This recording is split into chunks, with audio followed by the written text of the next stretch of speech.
All right, it is Wednesday. It is 4:30 p.m. Central Time. Welcome to Office Hours.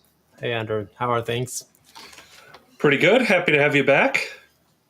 Indeed, it's good to be back. It's good to be back, and it's good to have spring feeling, or at least the warmth of spring in the neighborhood.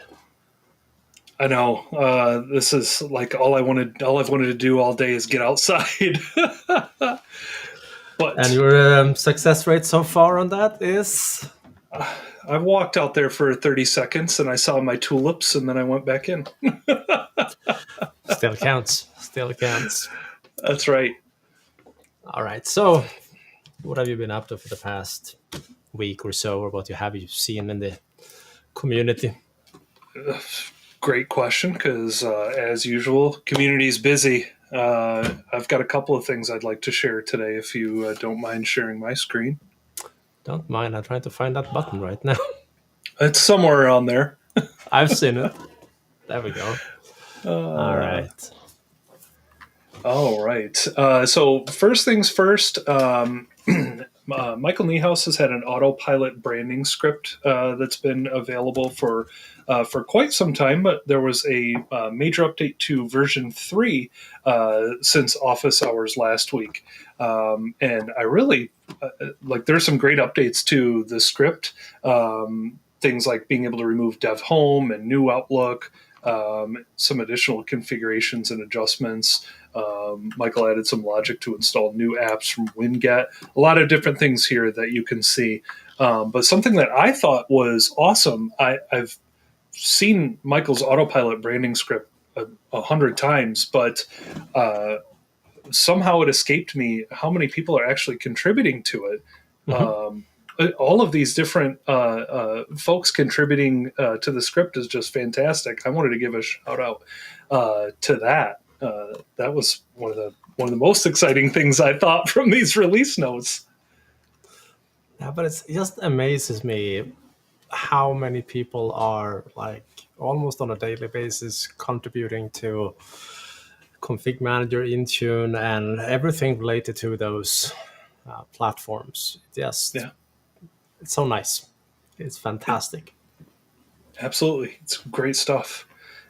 So if you do use the autopilot branding script, though, or even if you don't, I recommend checking it out. See if it's got some features that you'd want to implement in your environment.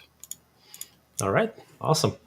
All right. Also came across this blog post from Damien on scheduling the removal of unwanted members from an Entra ID group with Azure Automation. So we've shared, it looks like this was released a few weeks ago, but I just happened to come across it this week. So basically, this automation, you can configure what users you want in a group. And based on how you set up the run book, it's going to automatically remove users that shouldn't be in there based on how often you're running that automation. So like so many of Damien's solutions, we've showcased a number of his blog posts here on Office Hours over the years. Very, very cool solution if you have this use case. So trying to think of a couple of different ways that I might be able to implement this in some environments as well. So great stuff here. Thank you, Damien, for posting this. And the last thing that I had that I am excited to finally post was we released the hydration kit updated for Server 2025 and SQL Server 2022. Very exciting stuff. I had so I posted a little blog post about this on deployment research, but you will find if you've used our hydration kits in the past that we're mostly just posting and updating any documentation over completely over on GitHub now, which is a little bit of a change from the previous two hydration kits. So I wanted to call that out. One of the reasons that this took me a little while to get this wrapped up was SQL Server 2022 absolutely supported for ConfigMgr. SQL Server 2022 is absolutely creating databases with compatibility level 160. ConfigMgr only supports compatibility level 150.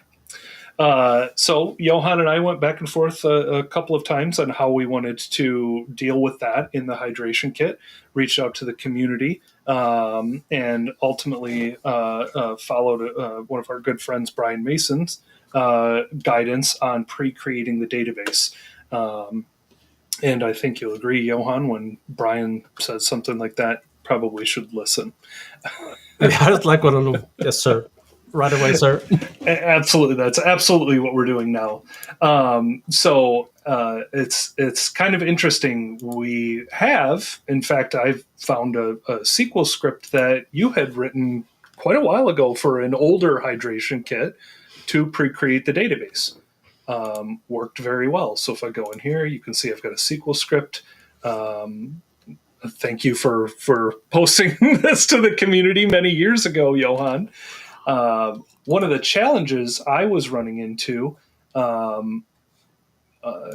was basically when certain resources would be available in the task sequence. So I have a PowerShell script here that basically runs that SQL command. I figured that would be the easiest way to run the SQL script, was simply using some PowerShell. So a couple of different timing issues ended up coming into effect where this PowerShell script was run in the sequence, and then making sure that the old SQL PS module is actually available. So you can see I was doing some additional logging above and beyond what we would normally do in some of these scripts. And then not only that, but ensuring that the SQL Server service was actually running. And if it's not running, fire it up, because I need SQL Server running to pre-create the database. So long-winded way of saying PowerShell script and a SQL script to get that database pre-created. Works well, tested it a few times over the weekend, and happy to finally get this released out there. One thing that we are asking is if you do have issues with this kit or any recommendations for improvements or anything like that, please file those here on the GitHub repository. This for my workflow is a lot more straightforward, something that's a little bit easier for us to track than what we would commonly do and deal with some of those issues in the blog post comments. So please, if this is something that that you were looking forward to using, or if you use our hydration kit, go ahead and give Server 2025 a shot, and let us know here in the issues if there's something I may have missed, because it is absolutely possible. So that was what I had for today. Fantastic release. Thank you, Andrew. I've been waiting for this one for quite a while also, so I'm so happy to see it being published. Really good stuff. Thank you. All right. I don't have too many news per se, but I have an update to a blog post I put together a little while ago. So let me go ahead and steal the screen for a second here. So late March, I put together a blog post on how to build reference images with ConfigMgr, because as most of you know, MDT is no longer supported, but it still works beautifully to create images, at least as long as you stick to the 64-bit platform. Forget ARM. You have to use ConfigMan if you want to work with ARM images. But anyhow, the challenge is that, and we touched on this on one of the other office hours here, but ConfigMan runs its steps as system, and sysprep is not supported to run a system.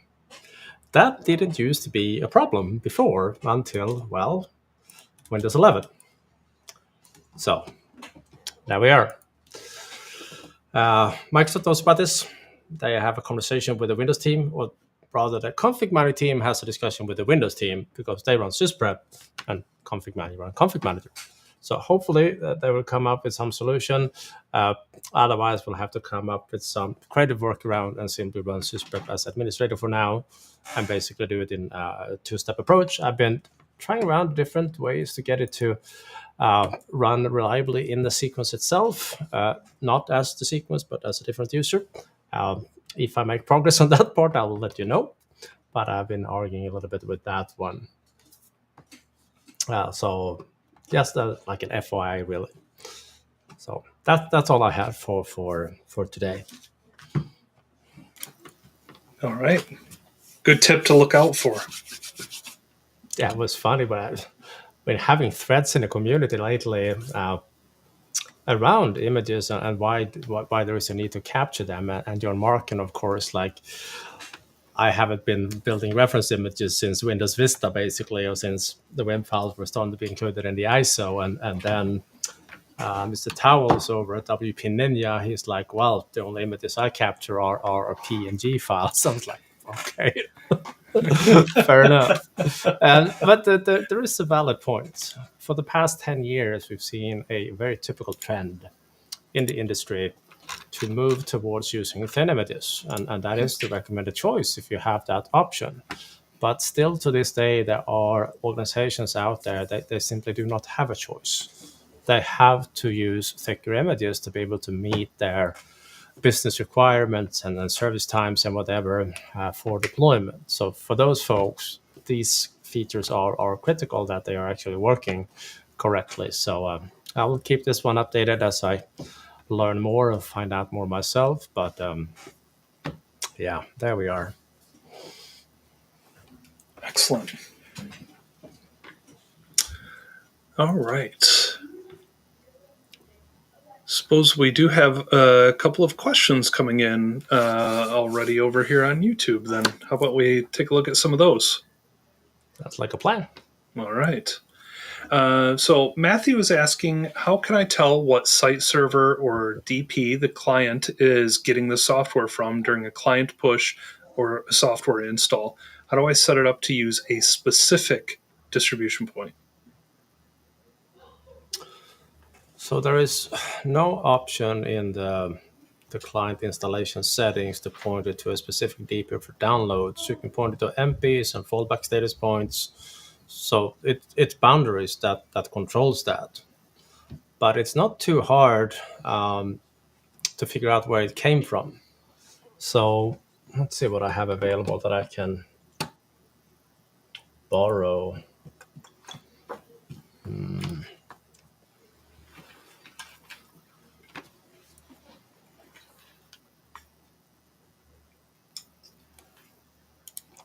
Maybe this one. See if I have a few clients that happen to be actually around. I was deploying these earlier, but I can fire up some old ones that I have saved also.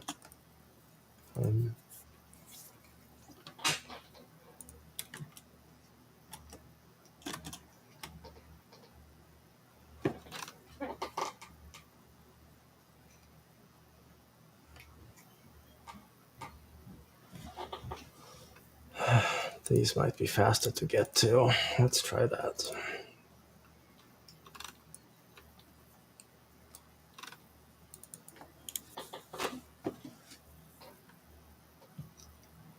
Whoever wins, I will use first, okay?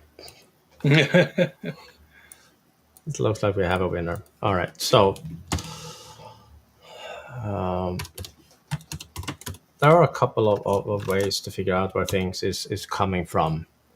Something I've been using over the years is just scripts, PowerShell scripts, to parse some of the log files that are being created when the clients are downloading content.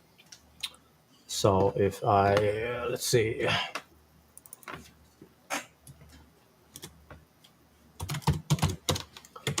So here is one that is looking for PowerShell script that looks from. No, actually, I used to parse event logs. Now I'm asking. Sorry, I used to parse log files. Now I'm parsing the event log because ID60 is a completed bits event, and if it contains this particular URL, I know it happened to be a ConfigMgr download. So long story short, if I have something downloaded here, it should show up as last EP used. Apparently I didn't have anything downloaded there, so let's go ahead and download something. I'm not going to reinstall the client because that's going to take a bit, but I can download something just to see what content we come down with.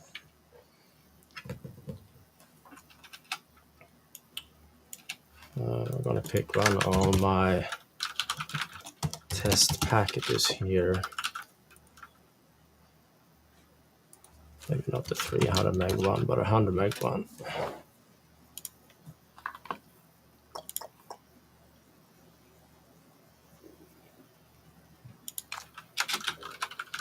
If it decides to show this week. All right. So this is a test package I have. Download a file. Shouldn't take too long.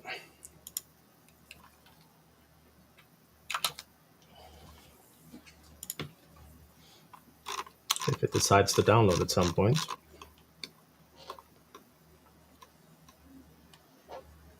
It's one of those beautiful things about live demos is that, well, they are live and they are demos. Right.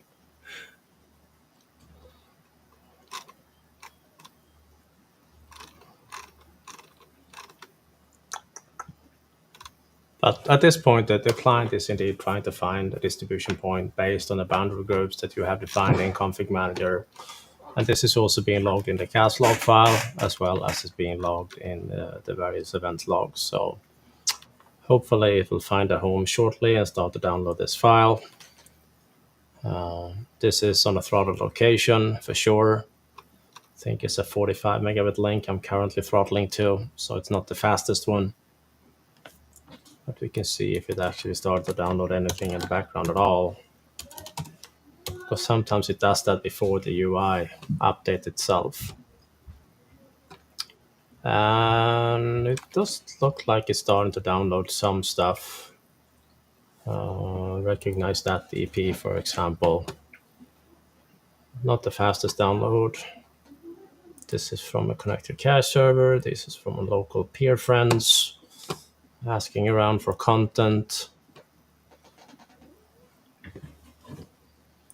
I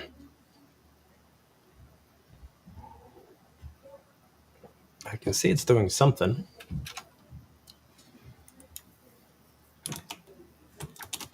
Let's see what the cast log has to say about it. Jeff mentioned here in the comments the dreaded 0%.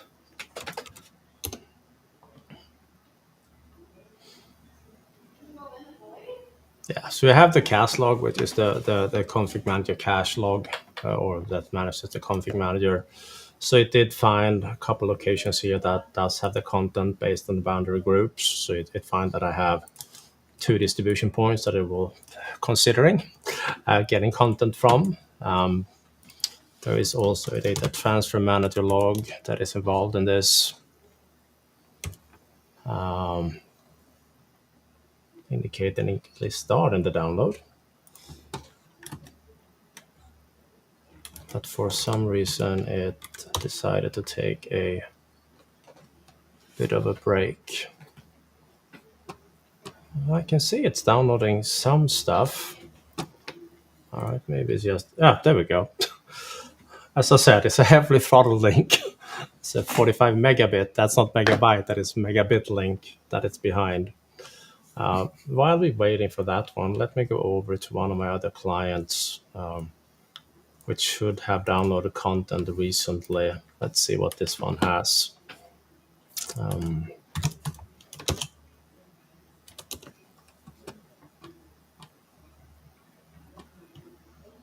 just going to take a look at some packages in general, see if I find anything.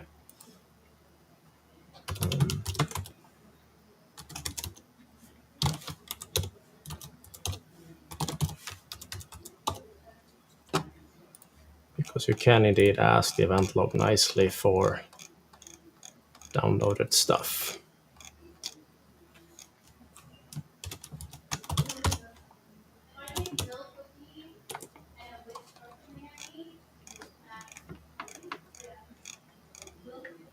Here we go.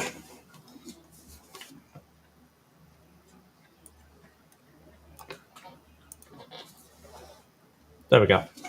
So this particular client this one actually had the ConfigMgr client. So that was actually a better example. That was a bonus. But as you can see here, this particular client at some point yesterday downloaded the CCM setup, and you can see very clearly that it came from a distribution point, the original location, but in this case, the content actually came from a peer. So there was a friend on the same network that happened to have the content. It leveraged branch cache to get that content. Otherwise, this one here would have set 0, and it would have gotten everything from the DP. So on network where you don't have branch cache enabled, this one will always be 0, and the content will always come directly from the DP. So that's how you can find out what a little healthy dose of PowerShell that powers the event log for that kind of information. And I'm assuming my client that here is still downloading that I showed earlier. Yeah, it's getting down there, but all right. Awesome. So I hope that answered the question. Yeah, Matthew said thank you. So based off the boundary groups, he's just started setting up their environment at his company. Yeah, I mean, there is something to check for also. That is, first of all, that one just finished. So let me open up that script. That was not the script. Here we go. Let's see if that snippet actually works. Now when you have downloaded some content. Yeah, now it tells me for this particular client that content came from distribution point number 2. So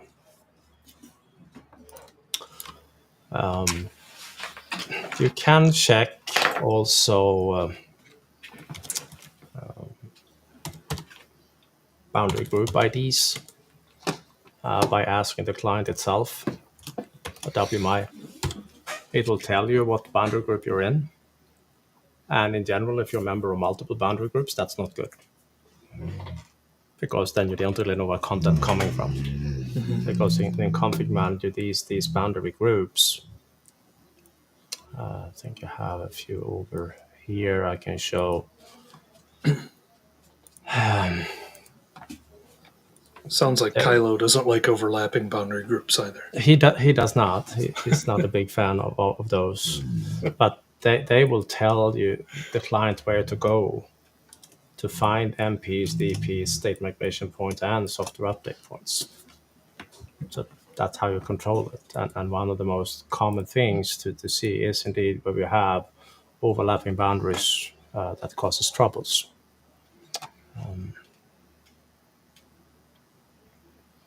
A great resource we showcased in one of our trainings just the other day here. Trevor Jones has a beautiful little report.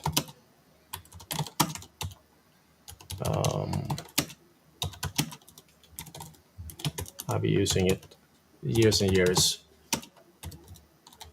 If I can type boundaries, it would be great. This one here still works with the latest ConfigMgr. It generates a nice HTML report that will tell you straight out the bat whether you have boundaries that are overlapping with others. So as part of a health check scenario, this one is really useful. I'll be happy to share that link with you. Very cool. All right. I caught this comment here from Jeff over on YouTube too. I just interviewed for a company that uses thick images that are 30 plus gig due to their specific needs. Not uncommon at all, just less common than it used to be. But the second part, they also have over 4,400 DPs. Was this interesting. Was an old, yeah. I've seen really large number of DPs, and organizations that have that. Not only do they have a lot of servers to manage, typically, even though they can be clients, there's a lot of troubleshooting involved with that. Because almost every day you have to figure out why these 3 packages was not distributed out to these 4 DPs, and these 5 over here ran out of disk space, and there was a network issue with that one. And in general, what we see is organizations that leveraging peering technology instead of having thousands of DPs. It's a much more simple infrastructure to manage. I mean, I know organizations in the hundreds of thousands of clients that only have a 2-digit number of DPs. And I know organizations with the same size of clients having well over 1,000 DPs. It's quite a difference to manage 10 DPs versus 1,000. It's just so usually recommend. We have some guidance up on our blog, Andrew and I. If you search for reducing, I think it will take you to my Frodo post, Lord of the Rings, of course. One guy to rule them all. That's supposed to be Frodo. But basically a guide to guides. Different peering technologies that are available with ConfigMgr and how to set them up and how to work with them. Get a lab going and see if that's something you can leverage in your environment, because it does allow you to reduce the ConfigMgr infrastructure significantly. 4,400 DPs, that's a lot of DPs. That's a lot of DPs. Okay, this makes sense. So Jeff just followed up. Their reasoning was that they manage retail stores and basically have a DP in every store. Did ask why they don't use branch cache and said they're looking into it. That would be your recommendation. That will be definitely a recommendation to. Yeah. That's something that have the potential of simplifying that infrastructure quite a bit. Yeah. But I've seen it before. Yeah, and at least I can understand the number a little bit better if they're managing thousands of retail locations. Yeah. A while back, I worked with a hotel chain. They had a similar. They have a DP in every hotel. Yeah. Close to 200. And when we ended that project, they had 2 total. Wow. Not because they needed to, because they wanted one for redundancy. I'm like, all right, fine. But still, 2 is better than 200. You gave in at that point. Okay. No, but that reasoning I get. Like, it's not bad to have some sort of fault tolerance there, but yeah. Totally. All right. Benny's asking, what are our thoughts on Windows 365? Have you seen it getting used more lately? I don't get in contact with it too much other than from like me being the user of one. When we get onboarded to a customer, it's not uncommon that we will get a Windows 365 machine to use as a jump station to get over and work with the customer. Yep. So instead of them, like some customers I work with, they actually sent me laptops, physical laptops that I have to work with when I use that customer. And that means if I'm traveling, I'm not bringing that with me. So I cannot work with them that week. But organizations, so instead of sending me a physical laptop, will say, hey, we have a Windows 365 device for you. Thank you very much. I'll use that one. And I can remote into that one from whenever I need to. Yeah.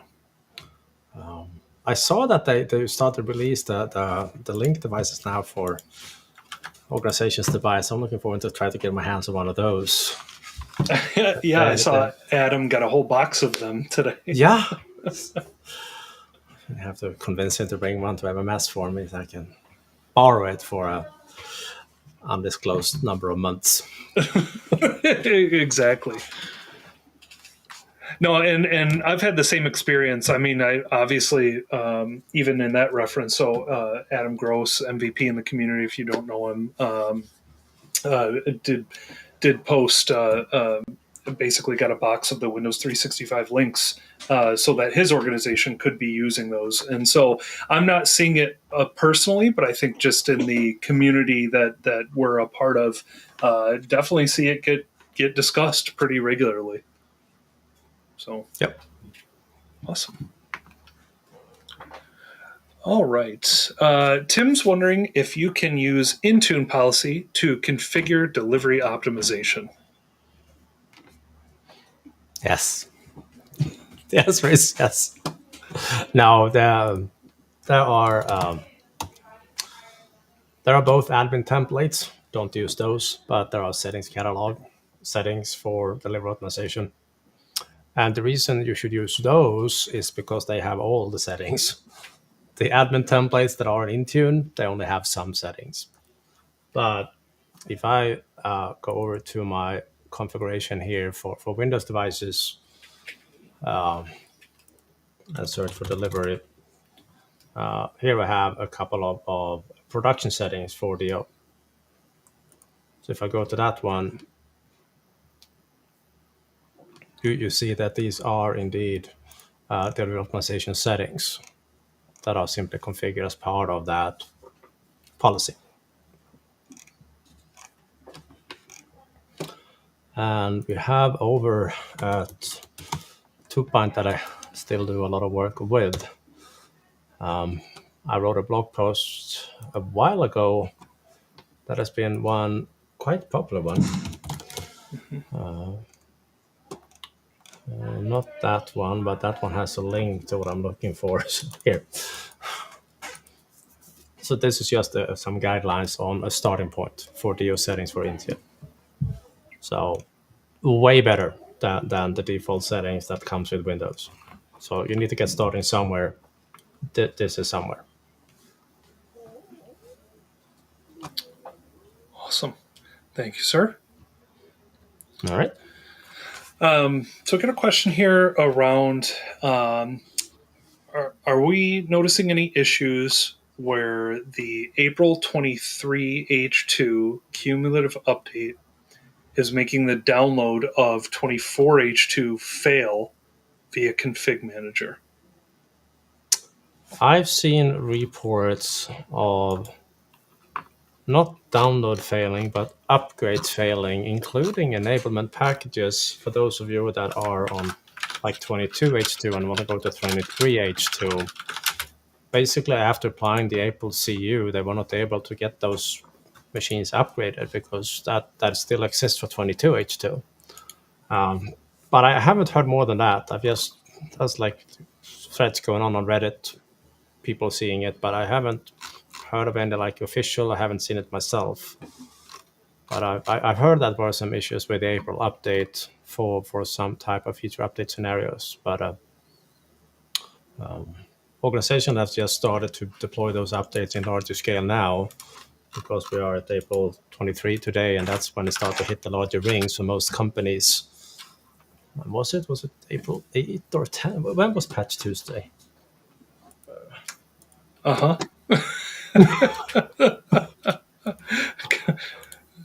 Yeah, it was April 8. Yeah. Yeah. So that means that right now the bulk of the clients are being hit with the April update. So yeah. All right. I don't have any more info, I'm afraid, but I've heard through the trenches about it. All right. So what do you recommend to make sure the Inetpub is either not deleted or recreated after the April cumulative update?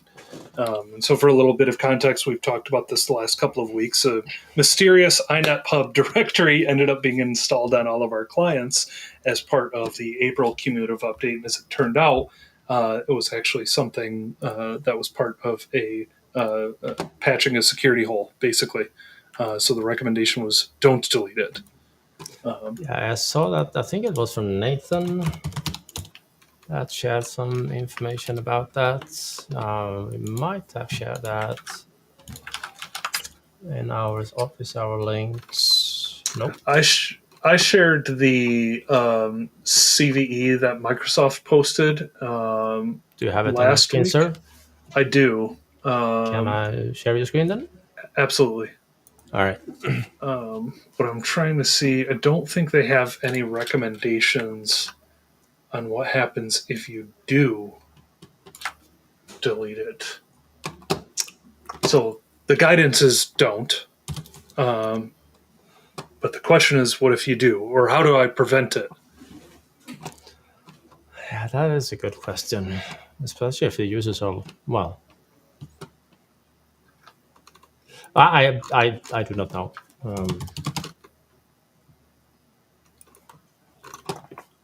No, I'm not sure either. I was hoping that we'd get lucky and they had something on here.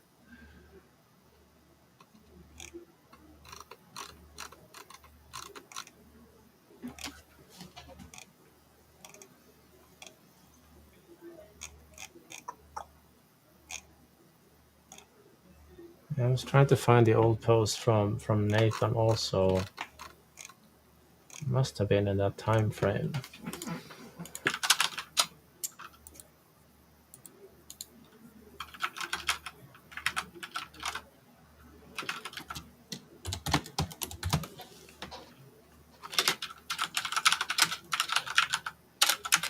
I don't think I found it.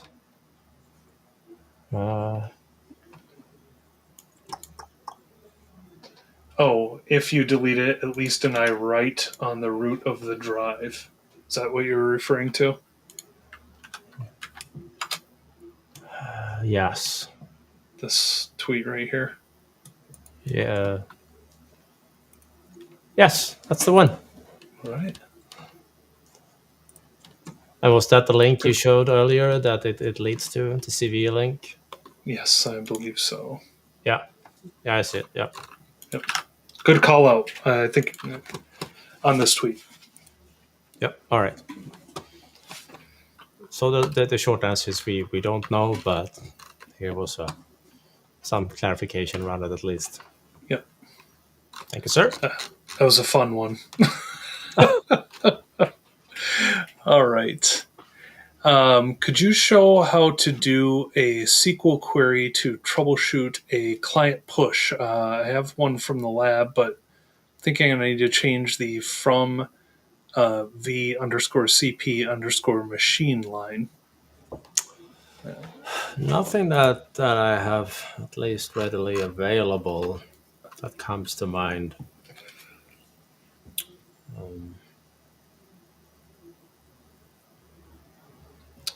Don't remember seeing any.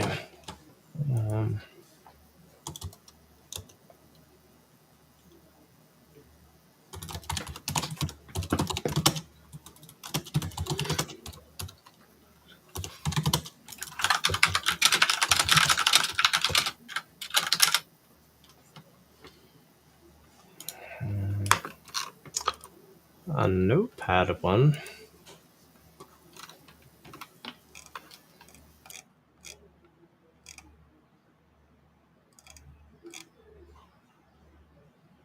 Yeah, that might be a good one. I haven't gone through this myself, but I can share the screen at least. When I find the screen, I can share my screen. This one here. So if you read through this post, there are a couple of examples down here for SQL queries that can be used for different information rounding, client push, and also some of the stored procedures that are being used for it. So maybe that would be a good one, but I don't have any ready-made examples, unfortunately. I rarely use client push other than for like ad hoc installs. So you don't have to worry about it too much. We use startup scripts for devices. For example, Anders Rödland's script is a great startup script.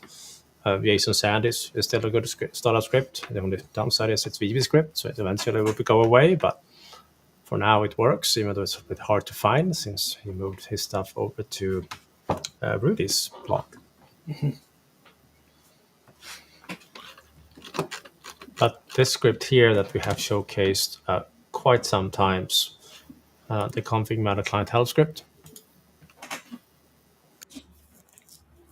that will load in a week.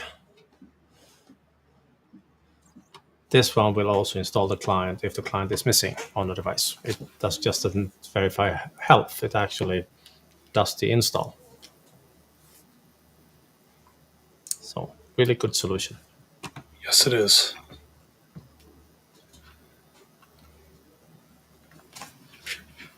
All right.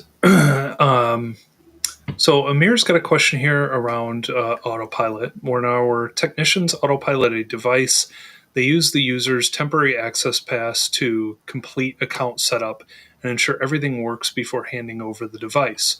Since we enabled Windows Hello for Business across the organization, its setup prompt now appears at first login.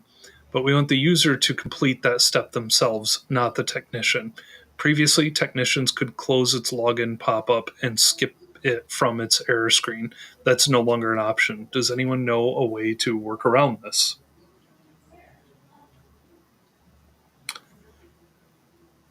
So in this scenario, I'm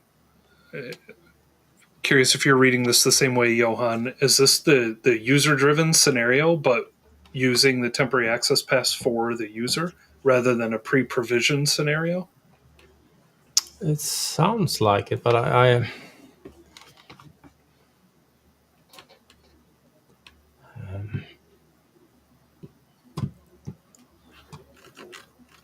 no, nothing nothing that comes to mind right away.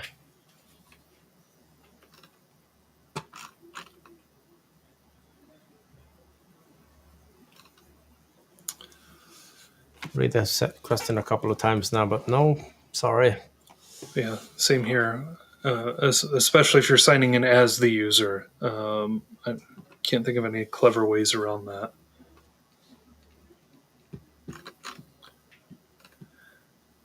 All right. We've got quite a few other questions to get through, it looks like. So, have you used the policy to increase the auto dismissal notification time for Windows Update for Business? And if so, how long have you set it, and what have your users experienced following? What changed? What have your users' experience changed following that change?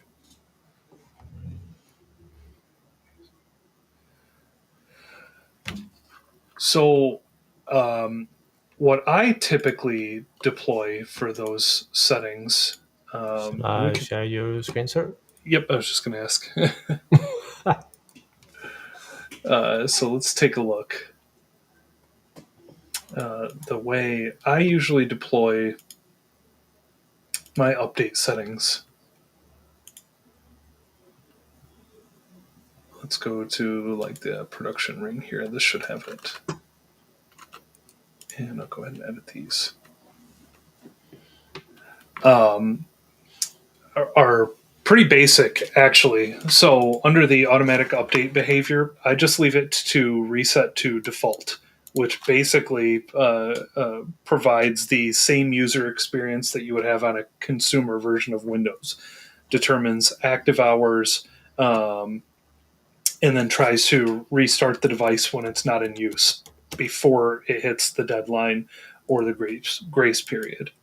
So I don't typically change anything in here, and I've had a lot of luck with just this setting. Kind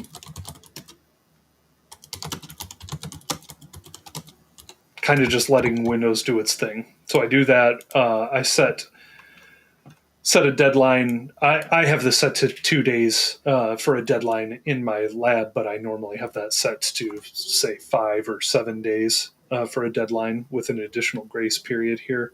But outside of that, I typically just leave this all as default.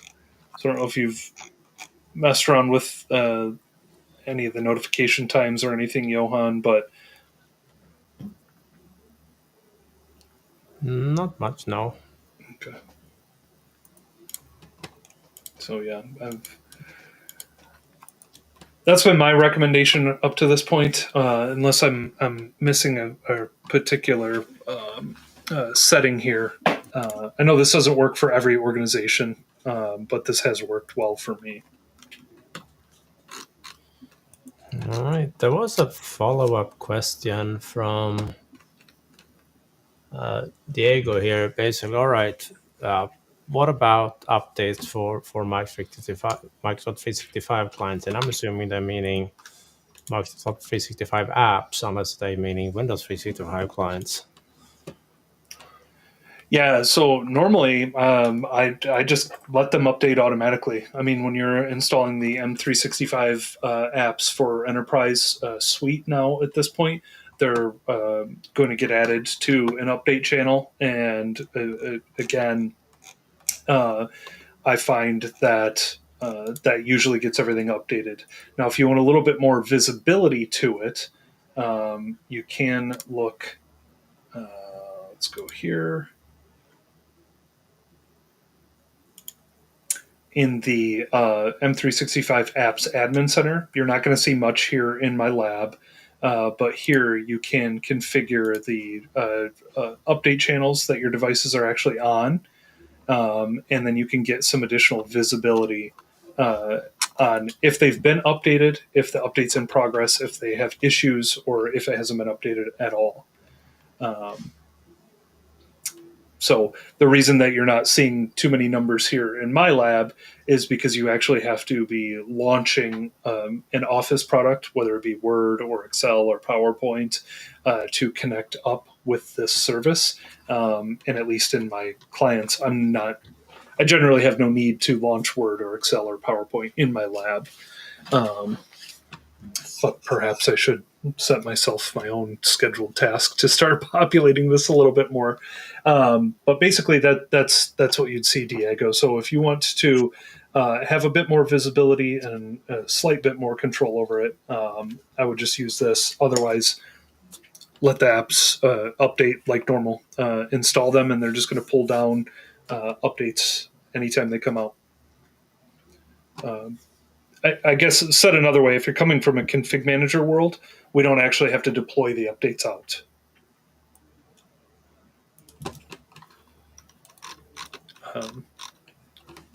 Which I like. As you've seen with me, Johan, over the last couple of years, I've gotten a little less hands-on with updates.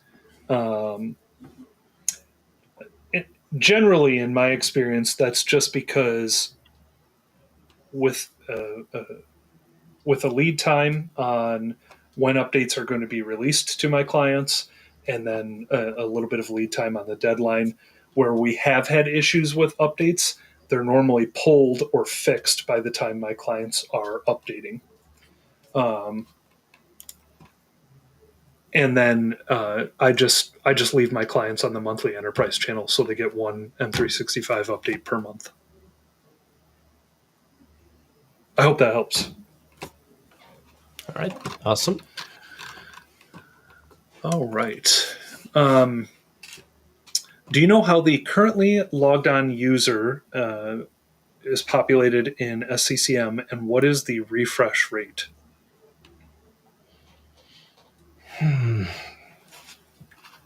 I like to say it was part of hardware inventory for a while, but it may have moved over to discovery. So that will be depending on the cycles for those. Could have been that I moved that to the fast channel at some point also, but don't remember from the top of my head. Looks like so. I just found here we can pop over, do some live research. I did just find this post from Garth. So it is fast channel. Oh, yeah, beautiful. Yeah, I wasn't like, sure if it switched, but yeah, like Brian, if Garth says this is the case, I'm inclined to believe this is the case. yes, very much so. And then according to Garth, it should be current within a few minutes of a user log on or log off. So, great question. All right. What do you recommend to have SCCM-like inventory for servers when managing them via Azure ARC? Wait a minute.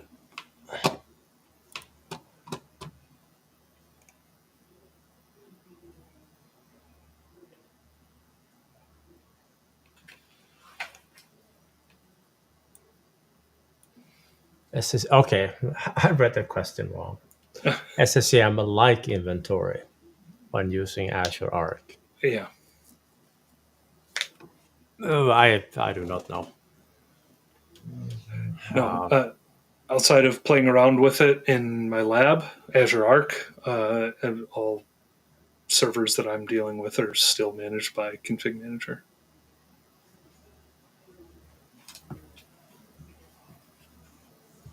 Azure ARC is not exactly known for its rich inventory. Right.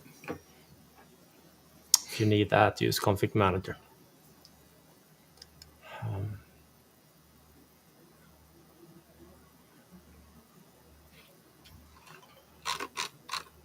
Totally untested, you might be able to, because Azure ARC can run scripts.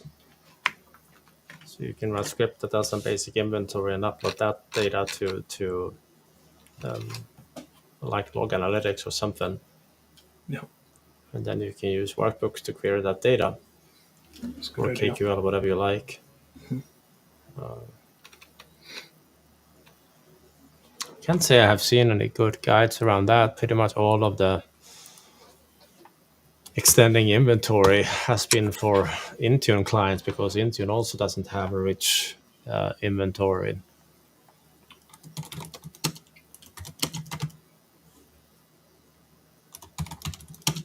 Even with the China changes.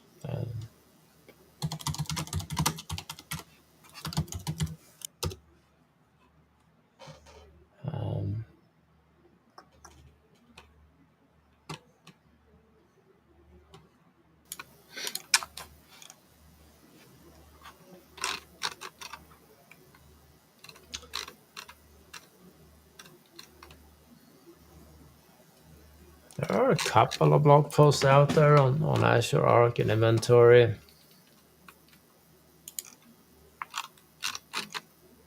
Leveraging some sort of data collection rules, but I have not played around with those.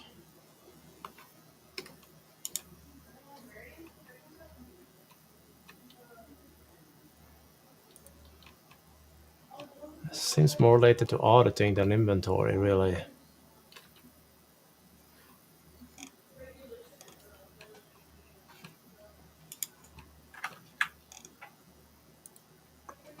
If anyone happen to know, by all means, let us know.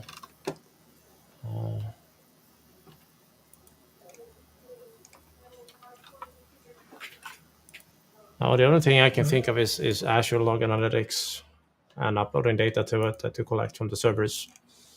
Because Azure Arc will happily deploy scripts for you. Yeah. That I have done. Oh, I good used idea. it to install some applications, but can of course do some inventory too. Or the All other right. option would be to buy something that supports inventory. Yep. All right. Jeff's asking, would it make sense? So, follow-up question from our Inetpub conversation earlier. Would it make sense to hide the Inetpub folder to reduce the possibility of a user deleting it? I don't know if that will break the security fix or not, but assuming it doesn't, well, that will definitely reduce the risk of being deleted. Yeah. But I don't know if whatever security fix they implemented actually requires it to be visible. No, I mean, that's the interesting thing about this update is, I mean, even if you look at the change log on this article, the update was published, and then we all went, "What's Inetpub doing on these clients?" And then they updated the article to say, "Don't delete it. It's here to protect you." But that's it. That's all the real information that we've had on it.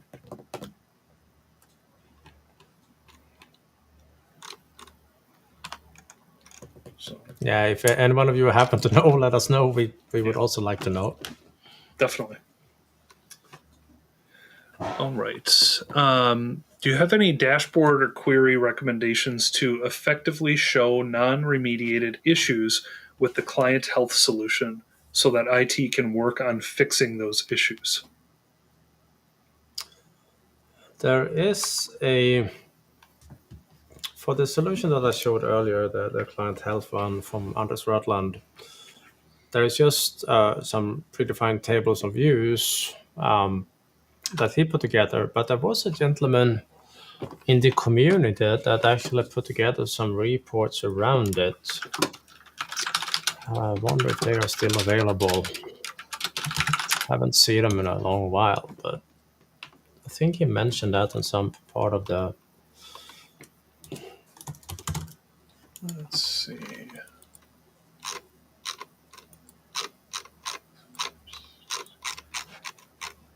Yeah, reports. Yes. Can I? I'll steal the screen. Please do. So there are some basic reports here. Problem is the download link goes to TechNet Galleries, and TechNet Galleries is not exactly around anymore.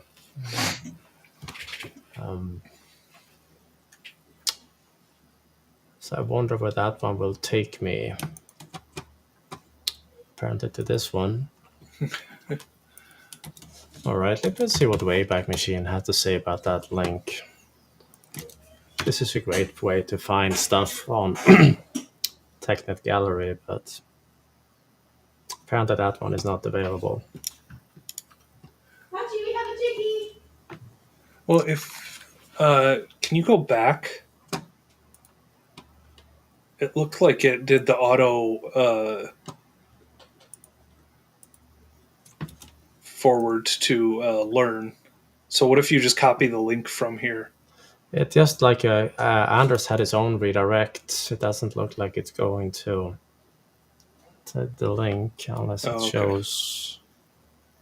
But I have seen someone.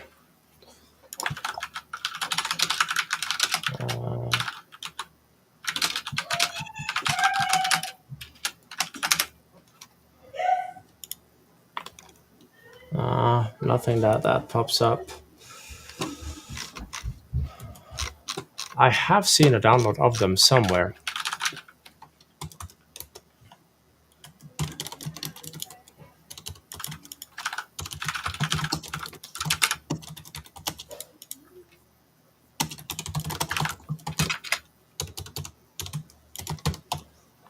At one point I saw someone sharing their entire torrent of the TechNet library, but that might be a stretch.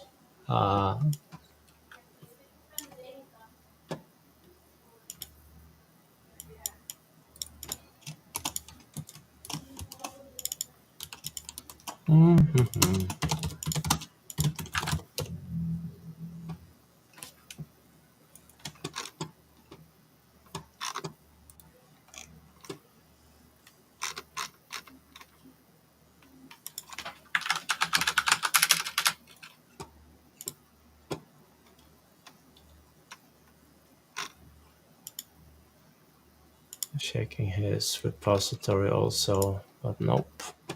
Yeah, I'm also coming up short.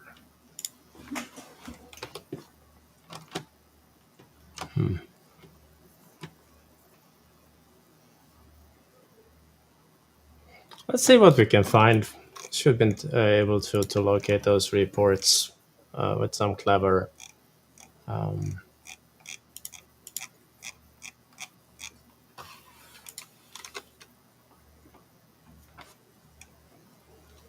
All right.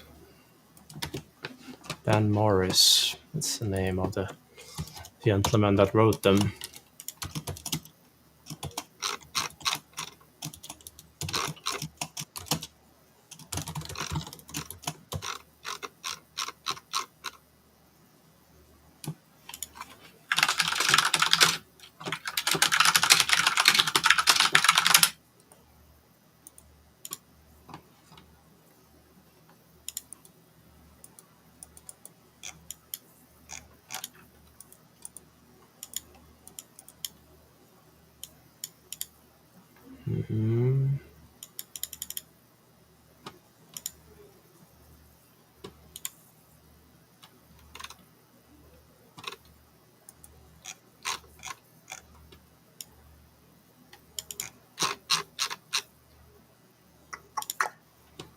So always try to go back and go back in time and trying to find stuff.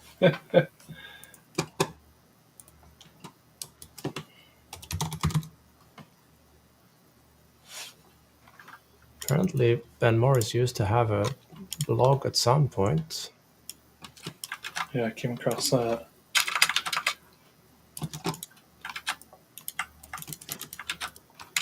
benmorris.me.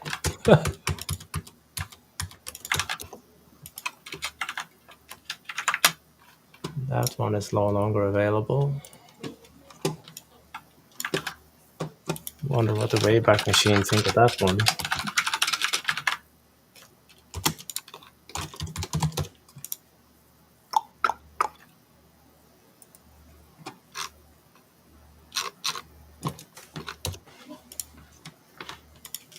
Yeah, they say once it's on the internet, it's on there forever, but apparently not the case when we actually need something. Well, I'm not entirely sure. This one looks kind of promising. All right. So this is Ben Morris' blog over time. Let's try something here and see what we have.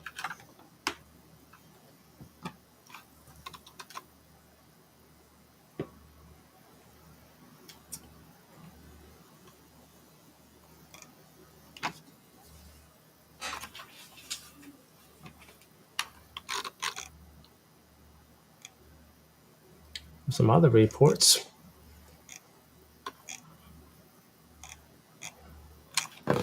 May have to come back to that one. Otherwise, I'll be here going through this all night. Yeah. Well, hey, time flew away from us. Again? Yeah. How did that happen? I don't know. All right. I give up on that search. I was hoping I would find those reports, but nah. Might ping Anderson and see what he has. Sounds good. All right. Everyone, thank you so much for sticking with us. And to learn about the Wayback Machine also, by the way. But we hope to see you again next Wednesday. Have a good one, everyone. Thanks, everybody. Have a good one.